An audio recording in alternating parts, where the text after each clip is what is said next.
All right. Good evening, everyone. Thank you for tuning in. You're listening to the Jim M Radio Show, 90.9 FM, WCDB Albany. That is, in fact, our legal station ID. And a little bit different type of format tonight. I'm very honored to have a guest in the studio. It's very rare that I get to do something live like this with another person in the studio.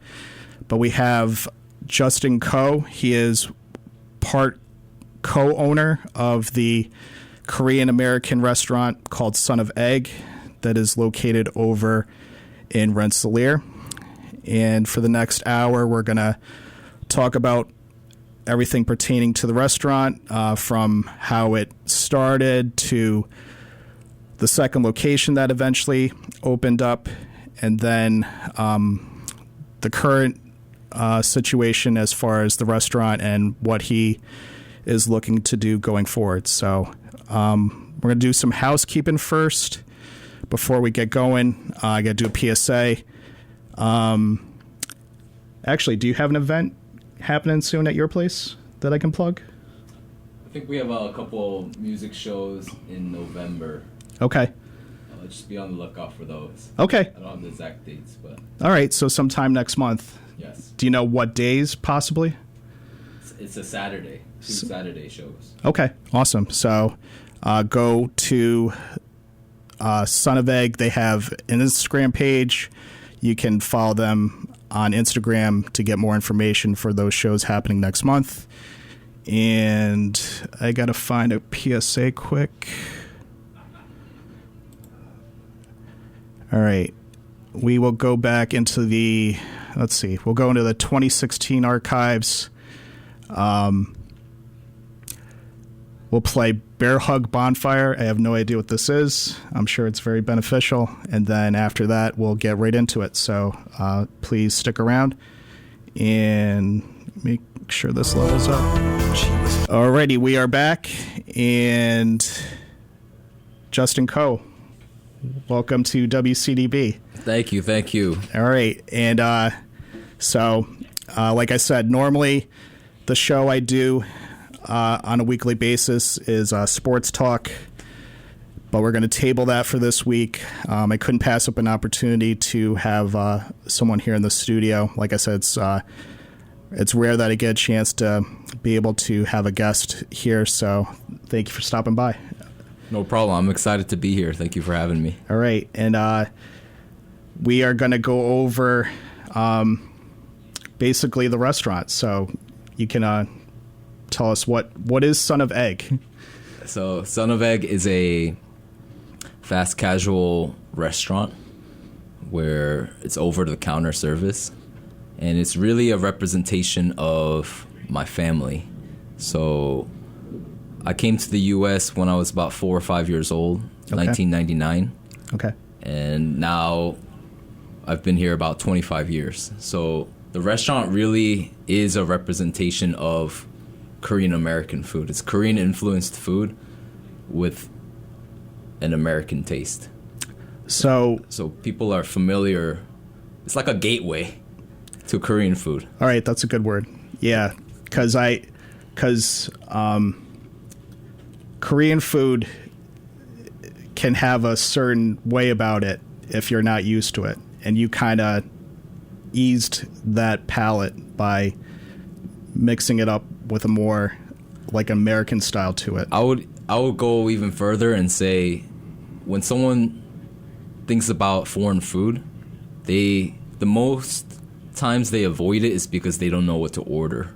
Okay. So it's the ignorance of not knowing what to do, and maybe even like the fear of like making a fool of yourself because like the words are pronounced crazy too, right? You look at right. the words and you're like, I don't even know how to pronounce this. I don't want to like ask for it and say it wrong. Yes. And so this is kind of a introduction to Korean food and like an introduction to a Korean American's life. Awesome.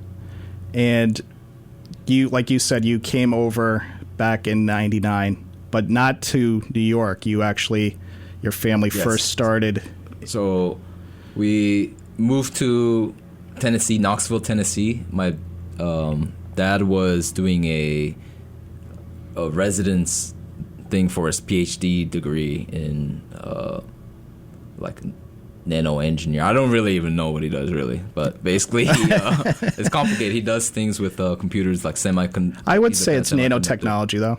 Yeah, but I think he studied mechanical engineering and then nuclear engineering, but now he like works in semiconductors.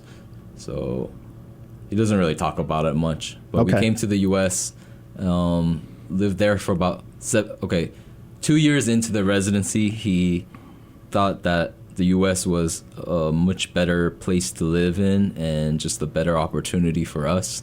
So he applied for a residency, and from there on we lived here, and we became a citizen in about 2015, and that's when we were living in New York. But after 7 years in Tennessee, we moved to Portland, Oregon, and I went to high school in Oregon. Then kind of like moved around, saw places, went a little bit of school in Cincinnati, Ohio at Xavier University my first year in school. Oh, that's awesome. And then I thought it was limited. I thought the experiences was awesome, right? But I thought there would be more to things, and I kind of wanted to like see if I can play soccer with my friends in college, and so I lived out with my friends in Vancouver, Washington for a year. Wow. And that was a little hectic, living with a lot of guys, my closest friends. I learned a lot through the period, but then I thought the best chance for me to succeed was moving to New York when my parents moved. My dad got a job at Global Foundries, and then we started to live over here basically. So when at one point your family was in Portland, and that's where your mom had a previous restaurant there, correct? Yeah. You're good.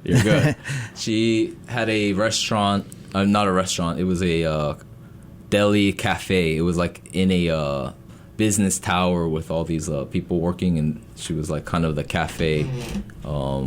She purchased that from somebody, so it was like a sandwich shop. But then she kind of made it her own. She kind of realized at the time, and now people think about Korea and like Korean culture, and they see all the dramas and all like the popularity of the music, and you think that it was just like normal to know about Korea. But Korea is like such a small country, and at that time, she just wanted to do what she thought people would like, and she tried things like bibimbap, which is like a variety of vegetables over rice, and then you use gochujang, which is a chili paste, and then you kind of mix everything. Bibim means mix. Okay. Pop is rice or like food, synonymous for food, and people loved it because it has bulgogi too, which is marinated beef. I love pierogi. Part of Korean barbecue. Yeah. She mixed, and then people would love it, and from there I think she realized that spreading the Korean culture is like something anybody of any culture loves to do, to just share and just be yourself. And I think that's kind of the message I also want to spread. Like, don't be afraid to be yourself, because that's what you're going to excel at.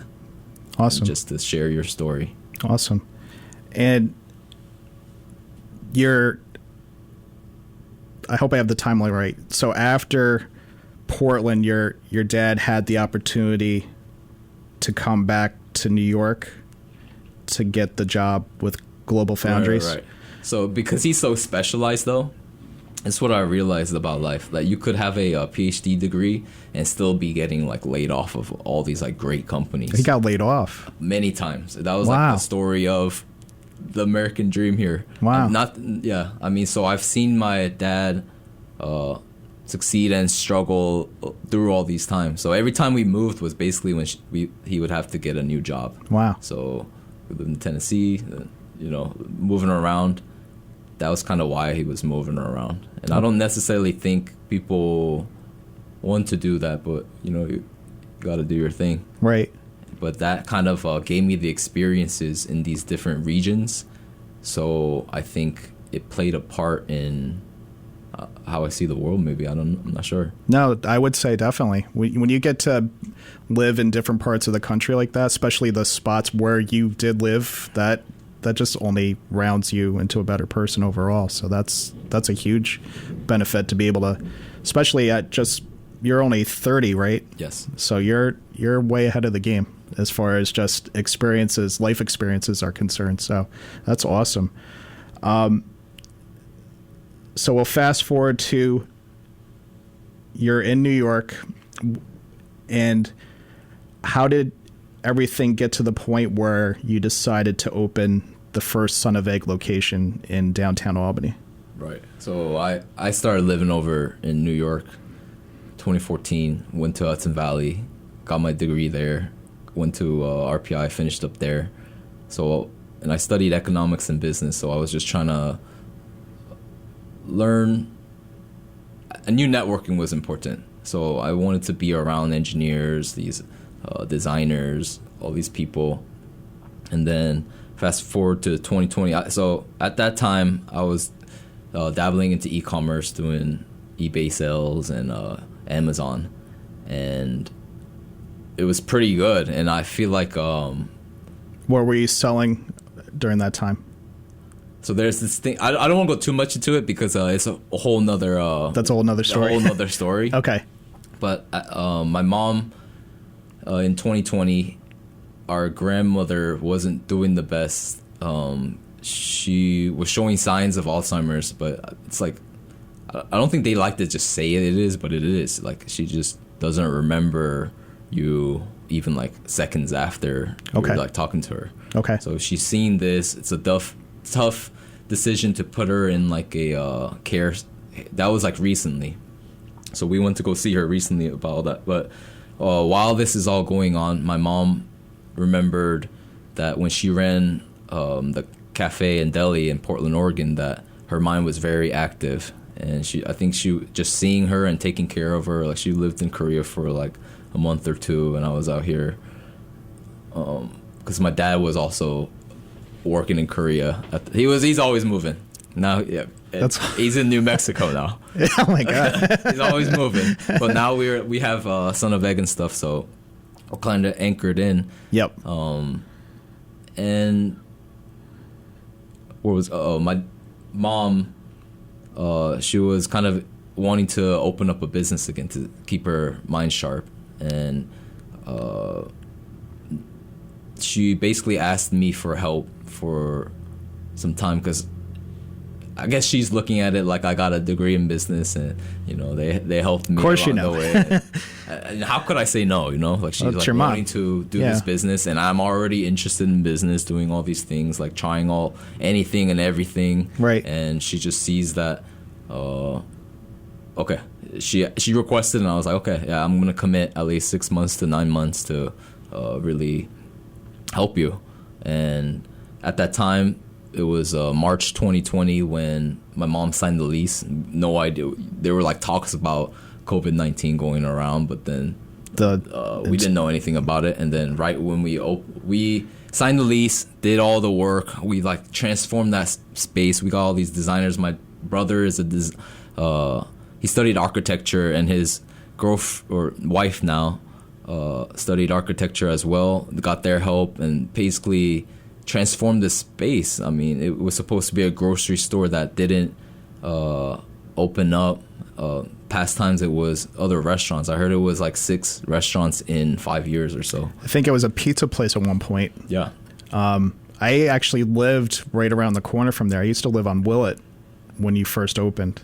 And I remember going up Madison, and I did a double take. The logo and the simple design to it, but it's catchy. Like, it caught my attention like instantly. So, and then even a record store. Somebody said that our opening day was their anniversary that they got married in that building. Oh, so there's on April 21st? April 21st. Wow. So it's like crazy. Even the colors we chose, yellow and gray, were the Pantone color of the year. Like the colors of our restaurant. So like all these things, like for me to like say that like it was like our hard work and stuff. I mean, like some things you can't even plan. Right. Some things are like, this other things going on. So that's kind of also the message like of hope. Like this is beyond you. The values of Son of Egg is to serve the community and do something beyond yourself, because that's our purpose. I think by wanting to help others, like, you find purpose through that, because that is the purpose, I think, for everybody's life. And you, like you said, we're literally in the first few weeks of a global pandemic. It's, the odds of not just opening a restaurant to get it off the ground and be sustainable without a pandemic is, the average is 90% of restaurants end up closing within 2 years. And then you have by the way, a pandemic to deal with on top of that. And we talked about how you found this instant connection to just the customers that were coming in. Like you said, that you began to realize, hey, this is more than just about running a business. This is about connecting with the people that are going through that door. It's a destination spot. Yes, there are other things nearby that people can, plan a walking trip. I can go to Price Chopper down the street, so on and so forth. But they are coming into your place to get food. And it's when you're able to make that connection, and then you start having the repeat business and then word of mouth. Word of mouth is two things. It's either your best friend or your worst nightmare. And to have your place be able to gain traction and just remain open, that's, that whole area, Lark Street in general, for a number of years, there's been places that come and go all the time. Even something like Bombers is no longer there, So it's tough to keep. Even us. Well, yeah, that's true too. So actually, while you did, eventually you opened your second location, right? In Rensselaer. That was April actually 2022. To the exact day, right? It was 2 years to the exact day when you opened the doors. Yeah, we did our opening on April 21st of 2022. And how did you come about that space? I when I was doing some research, I noticed that the reason you were looking for another location was to just simply, first of all, have more space to possibly do like wholesale, to have like a commercial style kitchen, and the fact that it had a second floor to it where you could have events and other type of functions. How did you find that location? How did that come about? We just covered a lot just now. I first wanted to say I'm not going to deny the capitalistic state of like the U.S. Like, we live in a capitalistic state, so for me to deny that like these business things aren't going on and just make it seem like is a like altruism for us to just be opening up, that's not the case. But okay. Going off of that, I'm just saying I think I was like trained to be a hustler, because when I moved to New York and went to Hudson Valley, I joined the investment club, and in that investment club there was a real estate developer guy, just like a small time guy, not like too crazy or anything, but he never graduated high school and always he worked in restaurants and also did like flipping houses and just developing houses. So like he was like this Jewish guy, but his like imagination was like on another level. He would just look at a building and be like, hey, I'm gonna do this, this, and this, and so I followed him around for like a year and a half and kind of like learned like, hey, there's another path from school, because I'm like looking at my father, and he like studied very top, went to Seoul University, did all these things, but then as a very specialized engineer, all these things can still happen to you. Right. So I saw like both like this different, because that's all I knew. So I'm now walking around with this guy, and he's kind of like training my mind on how to like see things, imagine things, and just like create the world you basically want to see. Okay. So I'm going now, driving around. I even Ubered around here. So when I first moved here, I was an Uber driver when it first came to Albany. It was like banned, or like they weren't allowing it for a while until like 2016 or 15 or something around then. And I learned the streets a lot. And then even like driving around in real estate, you're like always looking at buildings and just like looking at the streets, seeing potential, what's going on over here. Right. And by doing that, there was a sign. There was a guy named, it's Acre Real Estate, Claire Francis B. It's a guy named Claire, and he had a sign right on Broadway in Albany when you're like going towards like the warehouses and stuff, before all, like the warehouse district how it is now. It's like all developed. Bars and restaurants. There was a sign, and I called him up. He just knows a bunch of people that just own like buildings and kind of like do these like deals. So like it was like a off the market deal, because this guy just got a property off of foreclosure. And if people like know the stuff, they like can kind of connect the dots. But I'm just stating like what happened. Okay. And it was just a guy that lives downstate New York, recently got it. He needed someone to basically clean it up and occupy it, so like it doesn't deteriorate, basically. And so I'm the one that went in there, cleaned all of it, did all of it for like 8 months. But during that time, we had a 700 square foot kitchen at the Madison location, very small. So being able to like prep and cook, it was nearly impossible. So we came to the issue where space, and then so we were kind of looking at that, looking to see if there were any like ghost kitchens we could do and whatnot. But I'm just calling up. You can't be like afraid to go after it. And I recently learned like a concept called the rain dance. Like dancing for rain might not necessarily do anything, but it's your act of like doing something for something you want. Like you gotta put it into action.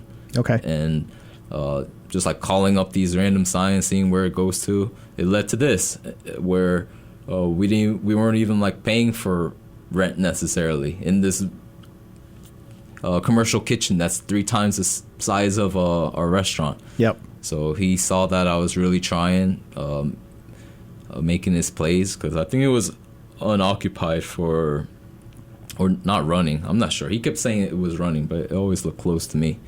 The year, 2-3 years before. Used to be a bakery. Yeah, from what I crazy. Yep, from what I remember. Whenever I would go take the megabus or pick someone up from the megabus or the train. Yep. I love that sign. Yeah. I was always attached to that sign because that name was just like so catchy. Yep. And then now that like we're there, it's like, man, it's just funny how life goes. Yeah. So, so you opened April of 2022. So you did have a period of time where the 2 locations, the one in Albany and the one in Rensselaer, were simultaneously open. And then eventually you had to walk away from the restaurant in Albany. And I'm not sure if they might not know like the particulars as far as why that came to be. Is that... Yeah, so when everyone just like, I don't know what people actually think about all this, but running 2 restaurants is not easy. I was going to say. I'm sure most people think it's pretty outrageous. I think it's easy when your system's in place. Mm-hmm. And basically, I did all these, made all these like businesses like when I was younger, but none of them really took off because I wasn't like dedicating all my time and energy. And even with all the e-commerce and stuff that I was doing before, when my mom asked me to do the restaurant, I made the decision. I knew that I couldn't do both. Okay. That I needed to focus. So all of it was a learning lesson in the sense that I think I didn't know what I was doing necessarily. We didn't. I think most people assume others do, but they're kind of like living their life trying to figure it out as well. Okay. So running 2 restaurants, we had about 20 plus employees at this time. So it was just me and my mom, because it started my mom and me literally working 16 hours a day for 6 days. And I think we got our first employee 8 months in. So to grow that in about 2 years to 20 employees, not to say they're all full time, but to manage 20 people. So I'm sorry, you were doing more than 90 hours a week? Yes. Wow. That's crazy. And driving to a Half Moon. We even sold our house and moved to dedicate more time to the restaurant. Wow. So this was we did really put everything into it and listen to everything that people were saying in the beginning. But I realized that's not a sufficient way to live. And I realized I can't have my mom doing that either, how long that's going to go. Right. So my main objective was to grow a business so that it can operate without me and without my mom. First, I'm going to try to get it without my mom. Right. And we're still in this process, right?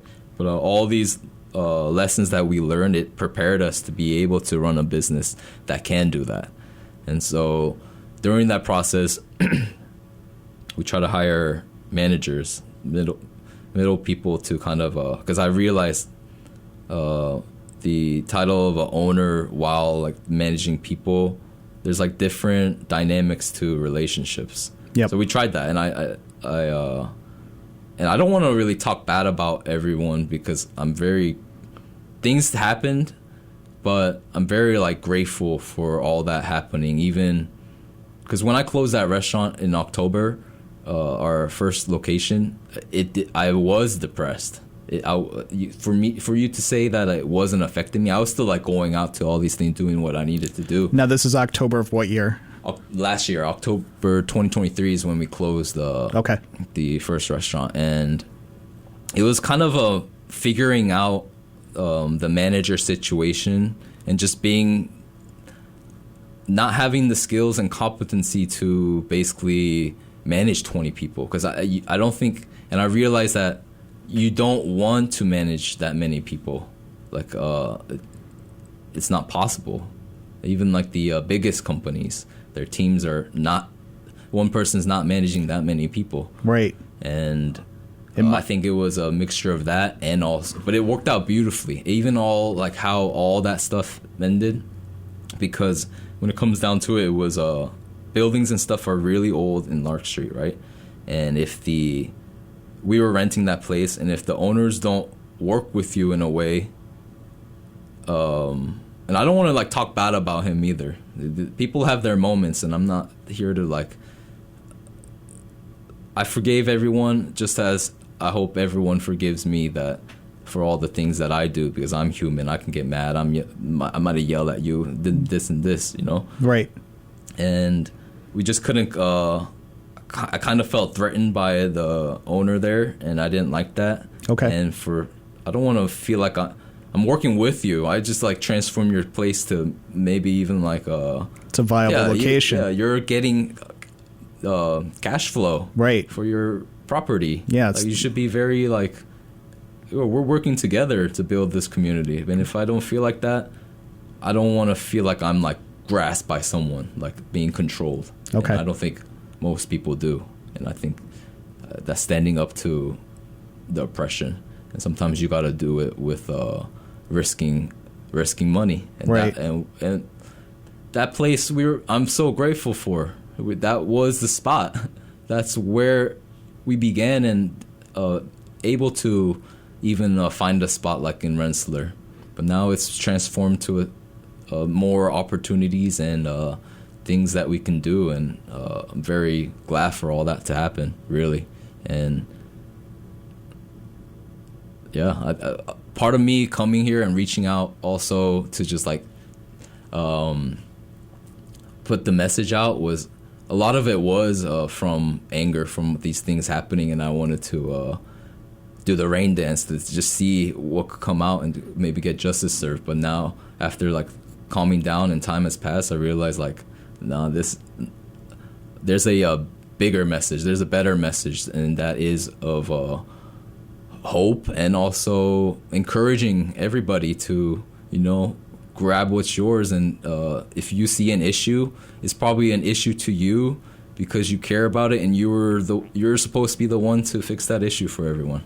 Okay, that's awesome. That's especially if you feel like you're in a situation where you and your landlord in Albany are, seeing things differently, and you're able to walk away from that situation, and then over time, like you said a moment ago, you forgave and you realize there's even bigger things that are coming down the road that need your attention, as opposed to wasting time being upset and angry, with what happened in Albany. So that's very commendable. It's a tough thing to do. It is, but I would also say it's not like everything's great either, in the sense that like when you decide that you want to do something and you're like leading on your venture or anything,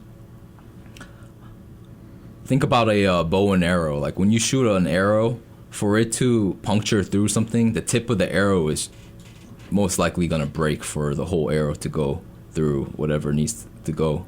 And I think that's a good analogy of being a leader. Like you can get hurt, but you do it knowing that you're going to get hurt to get everybody through.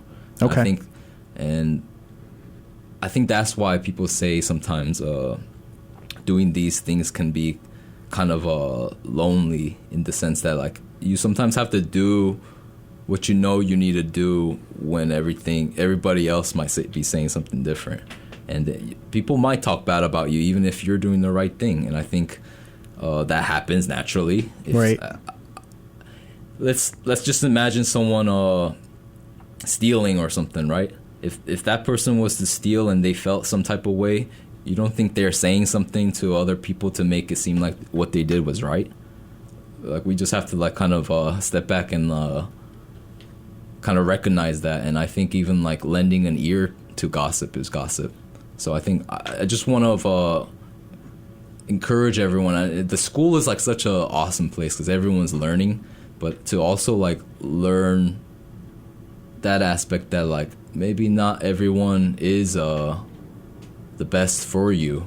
And if you can learn that early, especially like in school, and like find your tribe and like who you really connect with, and like have that general like mission that you guys want to achieve, I think you've won. Awesome. That's success. Cool. So now being in Rensselaer, you have not just the spot where you can serve food, you have an area upstairs that I've been to a couple times. I love it. It's just enough space where you can have, what would you say the max capacity is upstairs? How many people? It's 120. Okay.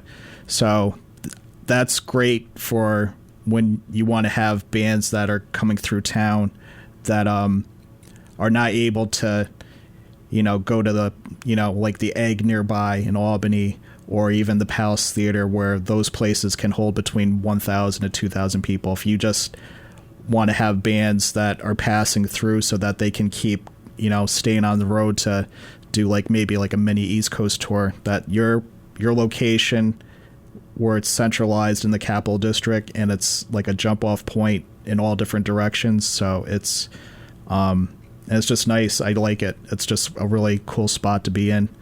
And in addition to, you've done music, and this past Saturday night you actually had a comedy show, correct? Yes. And how many comedians? I'm sorry, that's the question I want to ask. How many comedians did you have that night? It was a showcase of local comedians, so I believe it was 8, but I think they even added a 9th person. Oh, that's awesome. But it was awesome. It was amazing show. Ton of laughs, and like seeing. So I need your guys' help. I need the community's help, in the sense that we have this saying going on that people talk about Albany being boring, but I think if you really think that, is the reflection of the world is a reflection of you. And there's a lot of things going on. And then this is a testament even for the comedy show. These group of guys came in, had a vision. They transformed the space to even like put curtains and stuff. And then it was like amazing. That place did transform into a comedy club. Awesome. And seeing that and just allowing people to use the space to create things that are just activity for the community to do, it's amazing. And I think part of it was that we needed to generate more now that the rent is more and all this stuff, right? So when that was going on, I was like, okay, well, how do we get this place going?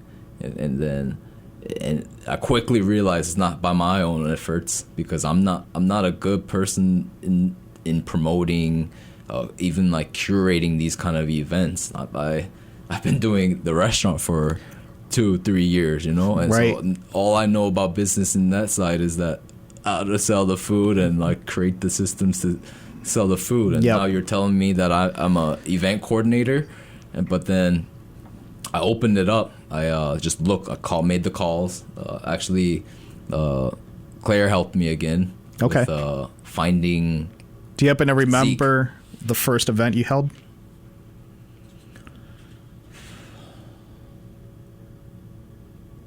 I think it was it was like steady.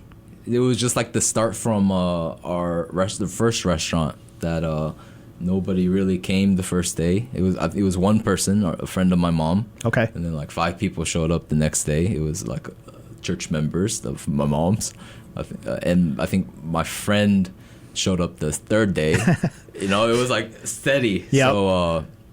So people started, I think the church started doing these like just like meeting up and stuff at the upstairs, and then almost. Like I don't recall. If I look at the photos, I'll be able to. Okay. Because life, lots moving going on right now. So just and I've talked about a lot. So I think my brain juice is getting used up. But there's like people do like trivia. They kind of like rent the space and make their own. So you have like certain themes on certain days? No. People can rent the space to use it however they want. Okay. And if you rent the space, you can like bring your own food even, and whatever. That space is yours to use. Okay. So that's kind of how it goes. The space transforms into whatever it needs to be of that occasion. Okay. So I've seen bridal showers, graduation parties, fraternity, like formal. So there were like people wearing like nice tuxes and stuff. And, awesome. There's a big Korean adoptee group in the area, and they did like a Korean prom to like get together and like wear hanboks, like traditional Korean clothing. Okay. And yeah, and the music shows I think started like a year and a half ago now. Okay. And that was going on for every Friday for about a year. And then there was, unfortunately, a situation pertained to a music event you had at one point. Was that was within the past year or so? That was in the past months. It was recent. I feel like it was very recent. It was happening in, I want to say May, but I had to go to Korea in July. Okay, I think it's just part of it. I think you now, like, having some time go by. Long story short, bartender was stealing. How do I know that they were stealing? They're gonna deny all that stuff, which is okay. And I try to, give them opportunities just to fess up. Like, just tell me the truth, and it's okay. Right. But they were denying it, and so I was being revengeful, and trying to get the detectives and stuff and all this stuff, which they can, but I put people in a weird spot if they have to, like, kind of like, the saying goes, like, snitch it, like, talk, like, just talking, ratting someone out. No one wants to rat someone out, even if it's the truth, and they don't. It's like hard to put people in that position too. And I'm not saying that it's like over. I stopped putting so much gas towards it, because like, why spend the energy for something that, you know, I accepted? And the proof is like, they were taking cash and they put their personal in Venmo and Cash App at the bar. Oh my God. So it's like, for a fact that you were doing this, I show you this, you're still denying it. I mean, yeah, it takes courage for you to speak up and admit you did something wrong, which is totally fine. So that last show on Friday, if you were at that one in May, I believe, and you saw this and you want to say something, by all means you can. I mean, they're looking for it, but I've accepted it. And I think it was like a lesson even in business, that you need to be able to track everything, like your inventory, so you know the temptation's not there. You have to make it so that like people know that, hey, there's systems to this, that even if I were to do something stupid, I'm not gonna do it, because I would be stupid. Right. So yeah, in a sense, they were like being smart about it. But all that stuff happened, and then my grandpa was also ill in Korea, and he's 96. Wow. So they were saying maybe my dad and mom needs to go to Korea. And when I heard that, I was like, why are you guys always like trying to do it without like not thinking about my brother and I? And I was like, if you guys think you guys need to go, I'm gonna go too. Mm-hmm. And then so we went and saw him, and basically right when we got back to the US, he like passed away. So my dad, we didn't actually end up going again, because it was like mad money to go to Korea. Oh yeah. But I would have, but we literally just got back, and like things were just like way too hectic that my dad went. And then it was really good to see my family and my grandpa. And how long did you get to stay for? It was supposed to be a week, but honestly, like, we went to see him every day, and he just kept getting better. He kept getting better. And then after a week, we extended our stay, because we didn't know. They kept saying that he was gonna literally just go the next day, but he just kept getting better. Like, and awesome, right? Yeah. But it got a little weird.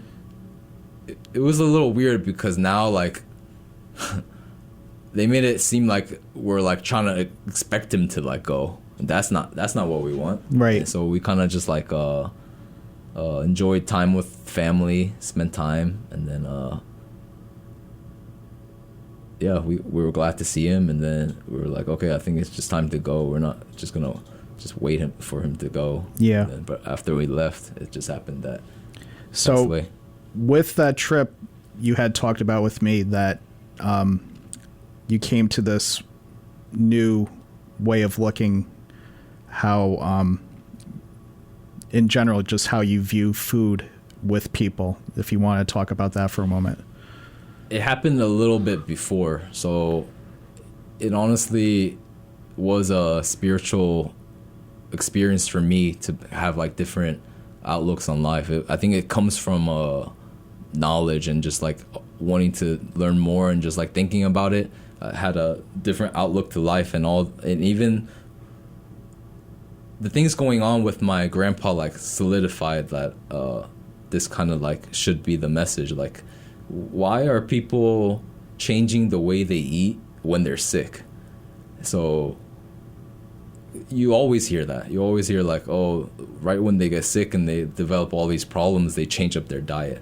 But I think we got to look at it proactively and see that like what we're eating is what's causing us to be sick, or why not do it now so you don't get sick?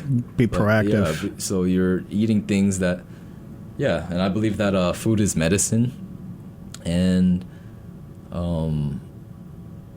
just be like more conscious of like what you're eating. And I think also just looking at the economics of the world, or even like Albany in general, we're seeing all these like chain stores and like these big groceries. We're getting all these things that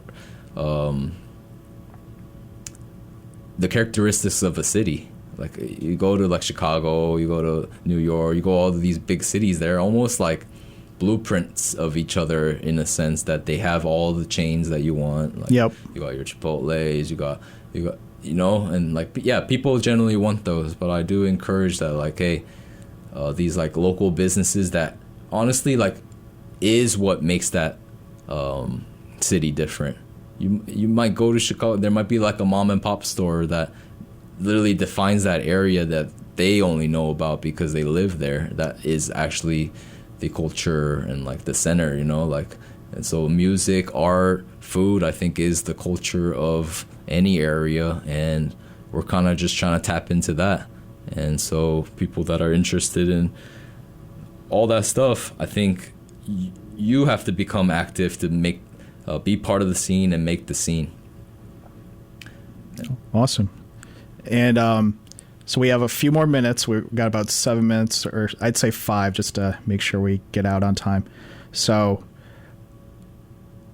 I guess I want to just make sure for the last couple minutes, just how can they reach you? Like, as far as what do you use for social media?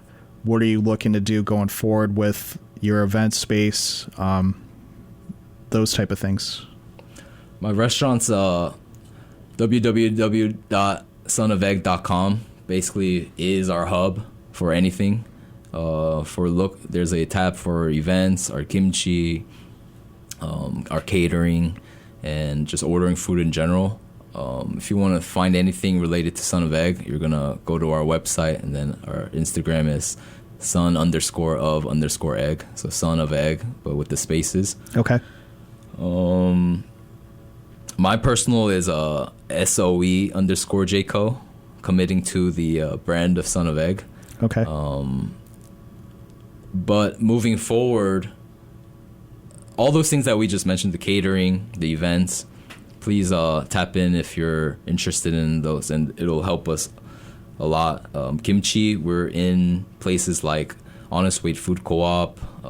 Skinny Pancake uses our kimchi for one of their dishes.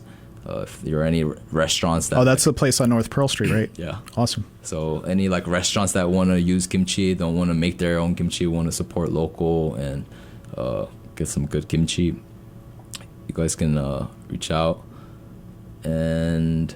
But moving forward, I actually have a very big plan, because I wanted to actually say something about the you said co-owner of Son of Egg, and I think when the creation of a business happens, you need to have a very good understanding of the roles, or like the people involved, your stakeholders, right? So I created it for my mom.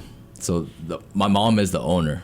So in a sense, as you grow your business, you like focus on how you like structure things as well. Okay. So in technicality, I'm the CEO in a sense. Okay.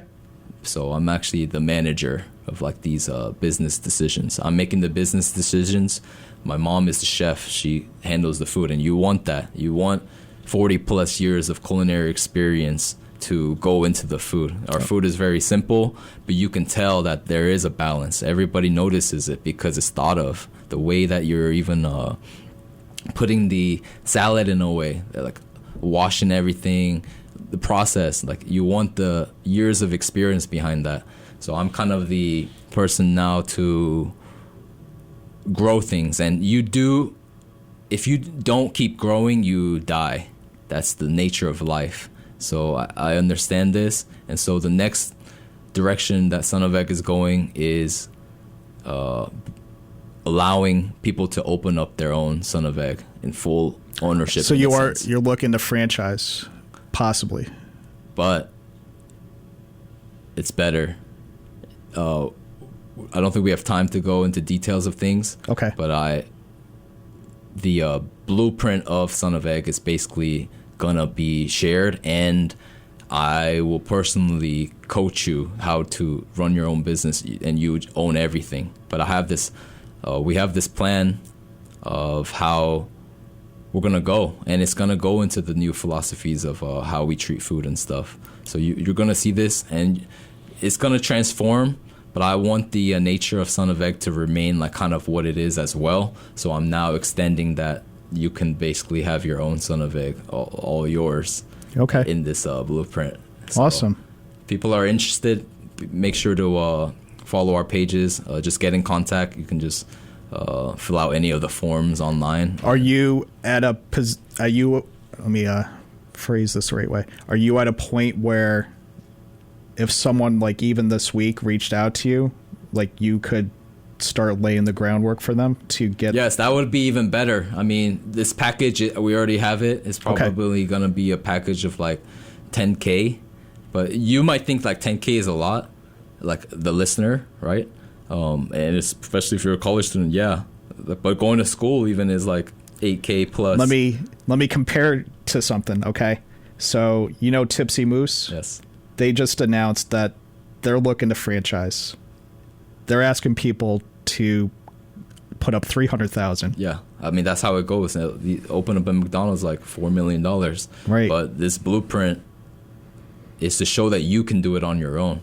And if you choose to use I'm giving you the ingredients, everything, our systems of how to do everything, so that you can do it on your own. And I want you to use the Son of Egg name without any royalties and any of that, because I know great. The mission that we have is beyond this, and it's gonna I don't know how it's gonna go, but the message is to basically show that people that healthy food can also be extremely good.